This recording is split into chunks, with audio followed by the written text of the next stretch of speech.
Shebahonaning, Shebahonaning.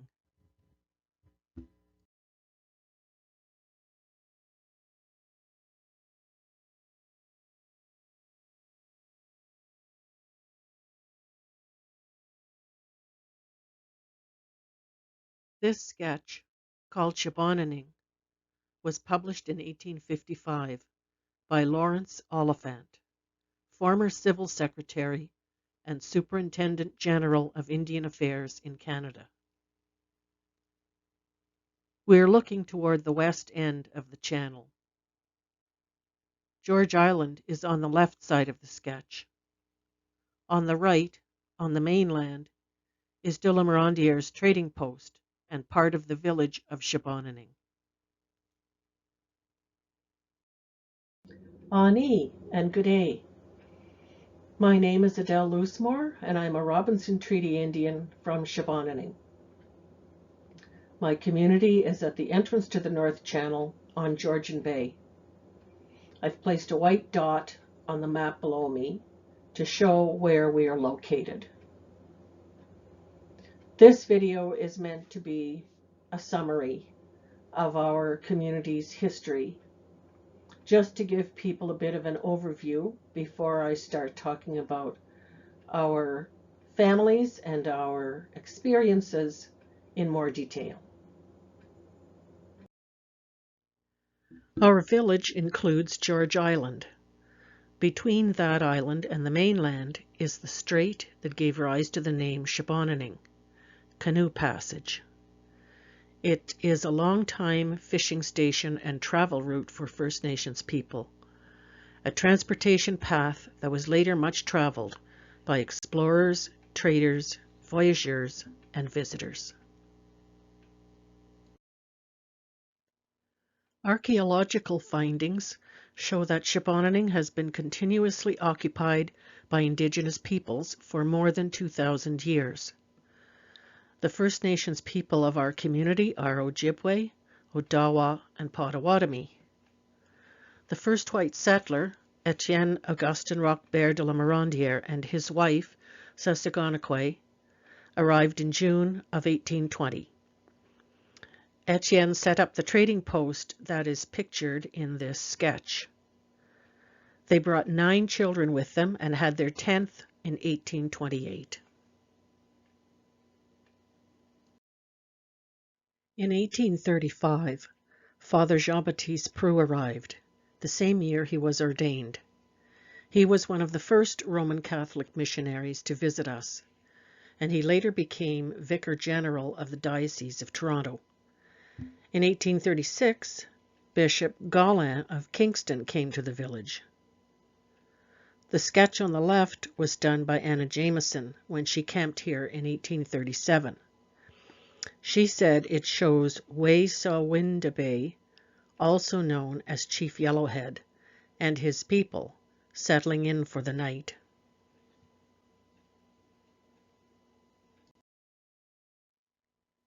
Father Prou baptized many First Nations people into the Roman Catholic faith. The record shown here is for Catherine Le Morandiere, a child of Thaddeus Le Morandiere and Josette Farling. She was baptized in Shebahonaning in 1840. It was recorded in the register at Wikwemikong on Manitoulin Island because that was Father Prou's headquarters. His brother Philemon Prou later settled here with his Anishinaabe wife. The Roman Catholic Society of Jesus, widely known as the Jesuits, began to come here regularly in 1851. Their headquarters became the Holy Cross Church, built a year later in Wikwemikong. Shebahonaning became one of their Indian missions, as they were then called, and we remained an Indian mission overseen by the Jesuits for almost 100 years. Our ancestors became Treaty Indians under the Robinson-Heron Treaty of 1850. This map includes the Robinson Superior Treaty and shows the large area of land that those treaties dealt with. I added a black dot to show where our village is located. Although they were members of First Nations in other parts of the treaty area, our ancestors continued to live here. The Department of Indian Affairs often referred to Shebahonaning as an Indian community and sometimes listed it as a separate reserve. But we are not included in the treaty's schedule of reserves, and we are not recognized as a separate First Nation under the Indian Act. Here's an 1855 map with the name Shebahonaning on it. There may be earlier maps showing the name of our community, but I haven't found one so far.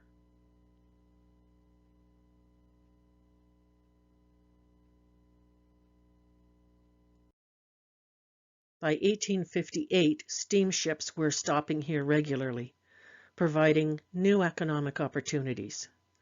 The sidewheeler Plowboy was launched in Chatham, Ontario in 1851.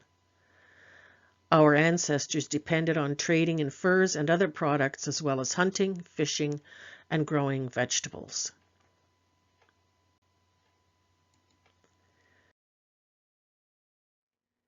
In 1864, our ancestors entered the Indian residential school system. The schools that our family members attended over the years include the Wawanash Home for Girls and the Shingwalk Home for Boys, both in Sault Ste. Marie, St. Joseph's Indian Residential School and Orphanage in Fort William,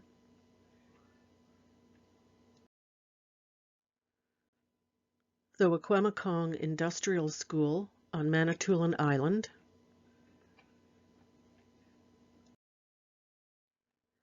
and the Spanish Indian Residential School in Spanish. Our community lived that terrible reality into the 1940s for more than 80 years, and every generation has been damaged by that experience, including the people living today.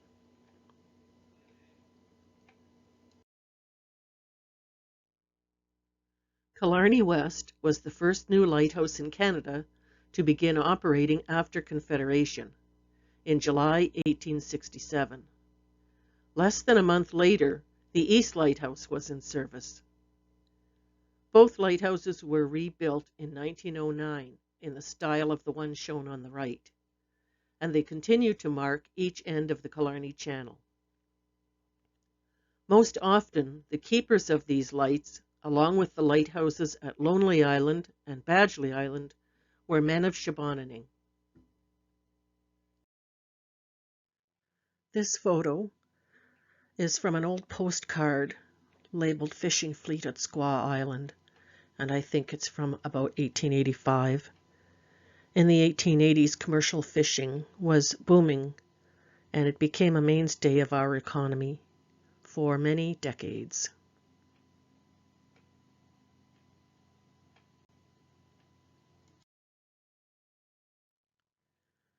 By 1914, our community had been a tourist destination for a long time. Steamers like this one, pictured in the Killarney Channel, made regular runs to our village. This one, named Majestic, was operated by the Northern Navigation Company.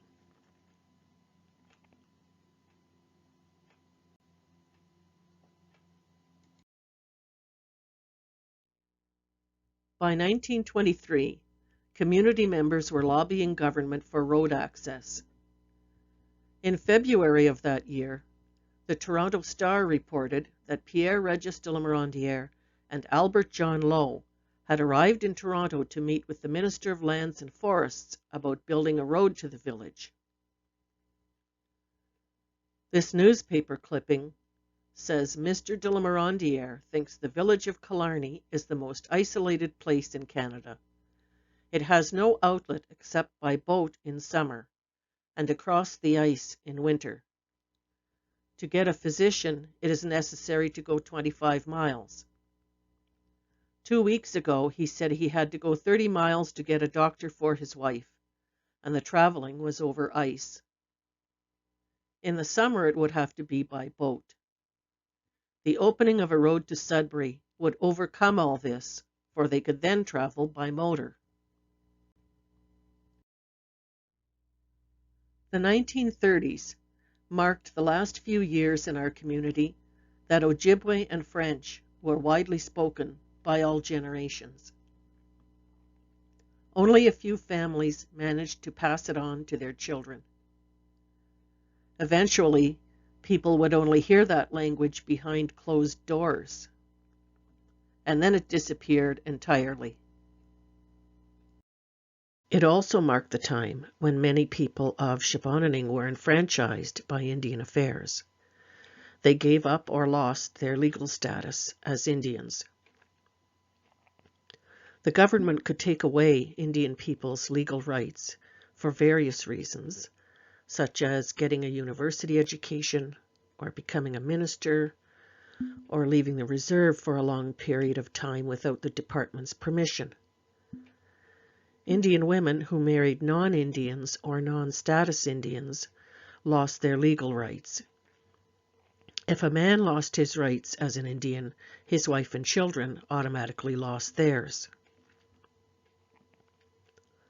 On the screen are images of a certificate of enfranchisement. One side has the federal government symbol on it and a warning that you better not lose the card. On the other side are the details that verify a person's enfranchisement. I covered the name of the person on this one, but you can see that he was a member of the Wanapitei band and that he was enfranchised in December 1935. So from that date, the Indian Act and any other acts or laws that relate specifically to Indian people no longer applied to him. He now possesses and enjoys all the legal powers, rights, and privileges of His Majesty's other subjects and is no longer deemed to be an Indian within the meaning of any laws relating to Indians. The card is printed on heavy paper and you can fold it and keep it in a wallet, for instance, or in a purse. You are supposed to be able to produce that card if necessary. The person named on this one kept it close by for more than 40 years until the day he died.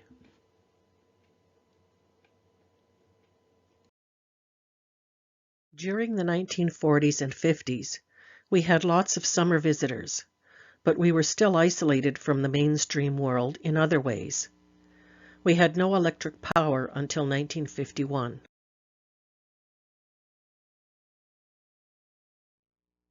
We traveled over the water or across the ice, and in later years, sometimes by plane, until the Killarney Highway opened in 1962. 44 miles of gravel road through the bush connected us with Highway 69 South.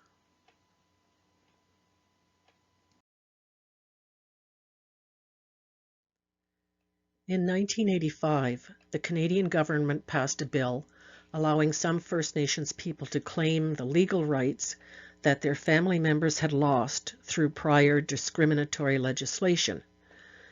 A lot of people in Shebahonaning began submitting historical documentation to Indian Affairs to gain recognition of those rights. The document you are looking at shows part of an old treaty pay list made by the Department of Indian Affairs, and on it are the names of heads of families or individuals who are entitled to benefits under the Robinson-Huron Treaty of 1850. And on this list there are 3 names relating to our community. At the top is Shebahonaning, Mrs. Lamorandier Sr. She's the wife of Etienne Lamorandier, who arrived here in 1820. And about the middle of the list is Me Awajans, Mrs. C. Lamorandier. She was married to Charles, a son of Etienne. And right beneath her name is Coedinakwe. She was the third wife of William Solomon, and he was a brother to James and Xavier and Marie and the Henry who married Fanny Thibault and is the forefather of all the Solomons here. The image on top of that list of names is a sample of an older version of a certificate of Indian status, what people typically call a status card. The federal government issues that card to people that it recognizes as having certain legal rights under the Indian Act. Today, more than 500 descendants of our original families now have that legal status.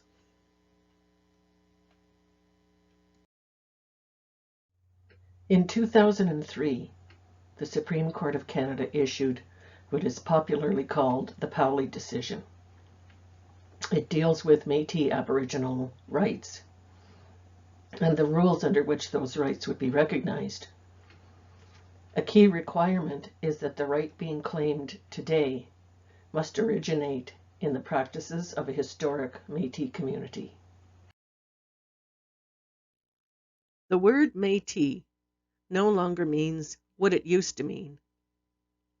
Certainly not since 2003. And apparently the meaning of the word community has also changed. Because in 2017, the Métis Nation of Ontario, or MNO, and the Province of Ontario released a joint fact sheet stating that they have declared the existence of the historic Métis community of Killarney. There are many other First Nations located in the large area shown here. Even though MNO claims that this entire territory is theirs, the only documented Métis ancestors that they identify are people who were part of the communities named on this map. According to MNO and Ontario, in the past, they operated as one big Métis community. In fact, that community never existed. It's an invention of MNO and the province, created simply by declaring, without any credible evidence, that our Anishinaabe ancestors were actually Métis people. The Métis Nation of Ontario is a big corporation with lots of money and lots of contacts and lots of lawyers. And they have the big corporation of Ontario backing their claims. As for our families of Shebahonaning, we don't even have an office. But we do have the historic record going for us, evidence, and lots of it. In the winter of 2019, I sent a discussion paper to the province, showing them all the misrepresentations, the distortions, the inadequacies of the research that they conducted with MNO. I also detailed serious problems with MNO's membership data about our ancestors. I got a letter back from the province saying that they're not responsible for MNO's registry and that the historic Métis designation will stand. So I'm going to show you how poor MNO and Ontario's research is. And we're going to start with a video that MNO uploaded to their YouTube channel in July 2021. It's all about the historic Métis community of Killarney. So next time, let's take a closer look at what they claim in that video.